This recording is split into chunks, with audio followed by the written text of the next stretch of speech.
أستغفر الله العظيم أستغفر الله العظيم أستغفر الله. Yaqinda bir inson oldimga kelib yig'lab gapirib qoldi. Domla, mani otam olamdan o'tdilar. Otam jon berayotganlarda yonida o'tirdim. Otam juda qiynaldi, juda qiyinchilik bilan ketdi. Otamni qay ahvolda jo'natdim ekan, nima bo'ldi ekan, amallari nima bo'ldi? Siqilaman domla, yig'layman. Dadam yaxshi inson edi, lekin dadam oddiygina bir mo'min edi xolos-da. Na ilmi bor edi, na boshqasi bor edi. Oddiy bir namozxon, oddiy bir obid inson edi deb yig'lab qoldi. Men u insonga xafa bo'lmang. Men sizga bir hadisni aytib beraman. O'sha hadisni eshitib, otangiz bu dunyodan qanday ketganiga guvoh bo'lasiz inshaalloh dedim. Va buyuk bir hadis bor. Barro ibn Ozib radhiyallohu anhu da rivoyat qilgan hadislar. Barro ibn Ozib radhiyallohu anhu aytibdilar. Kunlardan bir kuni payg'ambarimiz sollallohu alayhi va sallam bilan bir janozada ishtirok etdik. Ansoriyning janozasida. Janozasini o'qib qabristonga borganimizda qabr tayyor bo'lmagan ekan. To qabr kavlanguncha o'tirib turdik. Payg'ambarimiz alayhisolatu vassalam qibla tomonga qarab o'tirdilar. Qo'llarida bir cho'p bor. Cho'p bilan yerga nimalarnidir chizib o'tiribdilar. Biz esa Rasulimiz alayhisolatu vassalamning atrofida o'tiribmiz. Shu qadar o'tiribmizki, go'yo bizni boshimizga kelib bir qush qo'nsa, uchib ketmaydigan darajada qimirlamasdan o'tiribmiz. Shunaqa e'tibor bilan o'tiribmiz. Payg'ambarimiz alayhisolatu vassalam bir osmonga qaradilar, bir pastga qaradilar. 3 marta shunday qildilarda, qabr azobidan panoh so'raylar. Qabr azobidan panoh so'raylar deb 3 marta aytdilar. Va orqasidan o'zlari, "Ey Robbim, men sendan qabr azobidan panoh so'rayman" deb 3 marta qaytardilar. So'ng quyidagi gapni aytib berdilar. Biz hammamiz eshitib turibmiz dedilar. Payg'ambarimiz alayhisalom shunday dedilar. Bu dunyodagi oddiy bir mo'min bandani bu dunyodan ketish vaqti kelib, oxiratga safari boshlansa, quyidagi hodisalar ro'y beradi dedilar. Osmondan birinchi navbatda bir farishta tushar ekan. Yoki malakani yoki 2 farishta debdilar boshqa rivoyatda. Haligi farishtaning qo'lida jannatdan olingan kafan bo'lar ekan. Jannatdagi atirlar bilan muattarlangan, ziynatlangan haligi kafanni olib, jon berayotgan otangizni yoki onangizni yoki qadrdoningizni oyoq tomoniga kelib o'tirar ekan. Ko'zi tushib turadigan joyigacha haligi inson ko'rar ekan, ammo biz atrofidagilar ko'rmaymiz ekan. Mana shunaqa paytda eslasangiz, xalqimiz orasida o'zi bilan o'zi ovora bo'lib qoldi deb qo'yamiz. O'zi bilan o'zi ovora bo'lish deganda, u inson bu dunyodan o'tayotganda haligi farishtani ko'rib turar ekan azizlar. Farishta shunday chiroyli ekanki, yuzlari munavvar, xuddi quyoshdek porlagan holatda kelib o'tirar ekan. Ro'parosida dalda berib o'tiribdi. Keyin jon oluvchi farishta keladi dedilar payg'ambarimiz alayhisalom. U kelib bosh tomoniga o'tirar ekan.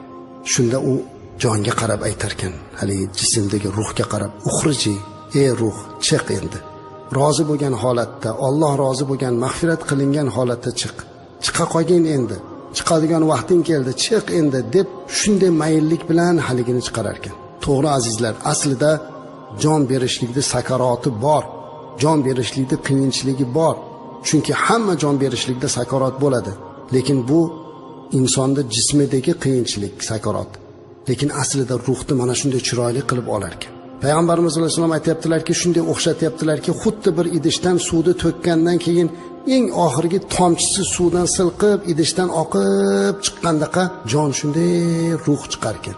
Haligi ruhni jon oluvchi farishta olishiga hech qancha muddat turmasdanoq narigi kafanda olib tushgan farishta shunda olib kafanga o'rab olar ekan. Jannat kafaniga. Uni olib osmonga chiqib ketar ekan azizlar.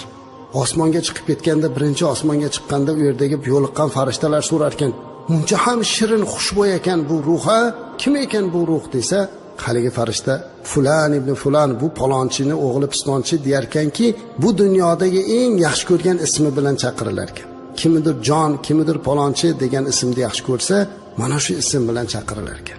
Ana bundan keyin yuqoriga 7-chi osmongacha chiqib borgandan keyin Alloh azza va jalla bu bandamni ismini Illiyinga yozib qo'yinglar der ekan. Va buni hozircha tanasiga qaytarib turinglar. So'roq savol qilinar ekan qabrda, ruhga qaytar ekan tanaga. Mana shu paytda ruh haligi hurmatni ko'rib, bu ehtiromni ko'rgan paytda uydagilarga nido qilar ekan o'sha joyda turib, tezroq meni kafanlaylar, tezroq meni yuvinglar, tezroq meni janozamni o'qinglar, tezroq meni dafn qilinglar deb turar ekan. Shuning uchun aslida mayitni tezlashtirish degan gap shundan chiqqan ekanda.